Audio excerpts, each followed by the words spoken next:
Hello everyone. So in this video, we'll be talking about Wilcoxon sign rank test. That is again a non-parametric test in our series of the non-parametric test where we have earlier covered the Kolmogorov-Smirnov test. Now, we all are very well aware of the paired sample t-test where we are usually comparing the two means.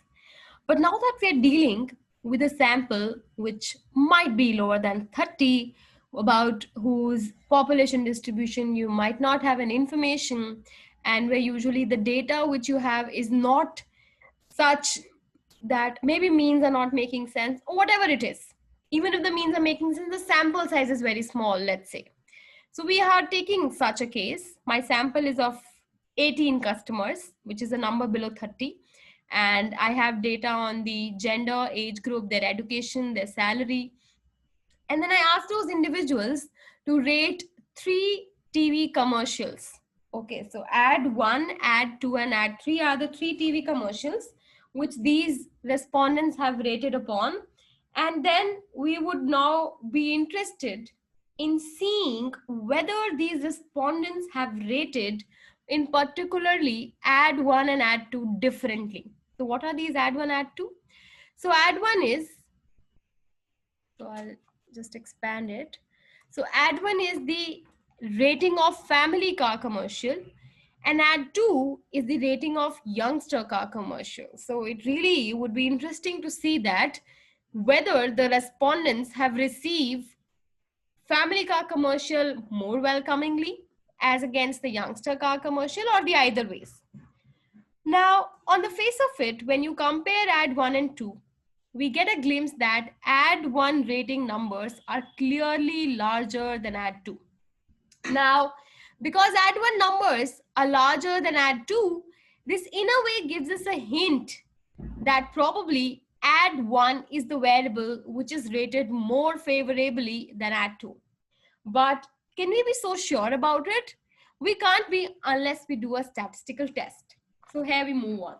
So Wilcoxon sign rank test is designed for use with repeated measures. That is, when your participants are measured on, say, 2 different occasions or under 2 different conditions, or probably a case like this when they're really being measured on 2 different conditions. So one is the condition of ad 1 and one is of ad 2. And when I said of 2 different conditions, this could also mean that, for example, you're comparing scores on a fear of statistic test administered before and after an intervention designed to help students cope with it. So that's just an example for you all. Now, let's start with this, how this test really works out. Let's check. So you go to analyze. Okay. And non-parametric tests, legacy dialogues, and then two related samples. Can I say that? Yeah, 2 related samples. Now here in 2 related samples, in variable 1 and variable 2, you have to give you those 2 variables. So my 2 variables are ad 1 and ad 2. So I have passed on both of them. And you have to be very careful at this stage. This is so because this particular Wilcoxon sign rank test is going to work out by finding out the difference between these 2 ratings or these 2 scores, for example. So it will work out a difference between, say, 94 and 31, 92 and 58, 100 and 66, and so on. So whenever you're putting variables here in the test pairs, in variable 2, it should be the variable with most of the larger scores, okay? And variable 1 will be the variable with most of the lesser scores. So in our case, ad 1 had the larger scores, that is the family car rating. So I have put the family car rating as variable 2 and youngster car rating as variable 1, okay? So having done that, you go to exact, you click on 5 minutes, then options, descriptives, continue, and test type Wilcoxon. If you click OK, you will have an output like this. So these are the descriptive stats. So the youngster car commercial had a mean rating of 55, family car commercial was indeed very well received with a mean of 83. And then these are the number of people, 1818. So that's the sample size usual. The min and max, and the standard deviation. Now this is the table which we must pay a little attention on. As I said, this Wilcoxon sign rank test works out whether the two variables, youngster car commercial ratings and the family car commercial ratings, are statistically different or not. So the null hypothesis is that the population distributions for both the variables are identical. An alternative is the population distributions for both the variables are not identical. And then if we are able to reject the null hypothesis, then we can say that either of our ads are rated more favorably than another. So in our case, if we are able to reject the null, we might be able to prove that family car commercial was indeed rated more favorably than the youngster car commercial, because obviously family car commercial had higher ratings than the youngster car in most of the cases. So looking at this table of Wilcoxon sign rank test, work this out. So the negative rank. So basically what is exactly is this finding? This table is finding the difference. So it calculates the difference between family car commercial rating and youngster car commercial rating. That is, as I was explaining you with the example. So it is going to work out these differences: 94 minus 31, 92 minus 58, and 73 minus 34, and so on. So all these differences will be worked out, and then it will tell that in how many cases was a negative rank observed. That means the difference worked out to be negative. What does a negative difference mean? Negative difference would obviously mean that youngster car commercial was rated higher.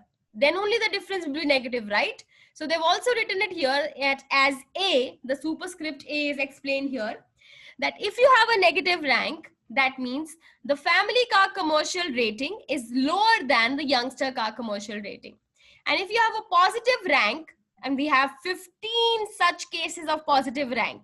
So out of the total 18 cases, 3 cases are with negative ranks and 15 are with positive ranks. So positive ranks mean that rating of family car commercial was higher than rating of the youngster car commercial. Then this is the mean rank. So in the negative ranks, what is the mean? In the positive ranks, what was the mean? And then this is the sum of all the negative ranks, and this is the sum of all positive ranks. Okay, actually this works out with absolute differences, so you need not bother about the calculations a lot. What is really interesting here is the 159 number, that is the sum of positive ranks. This is the number which we also call as the Wilcoxon W plus statistic. Now this particular Wilcoxon statistic should not be very small or very large. If it is, then that is indicative of different distributions of both of these variables. If it is either very small or very large, that would indicate that these two variables are indeed coming from different distributions. So finally, we see that this number is a very large number.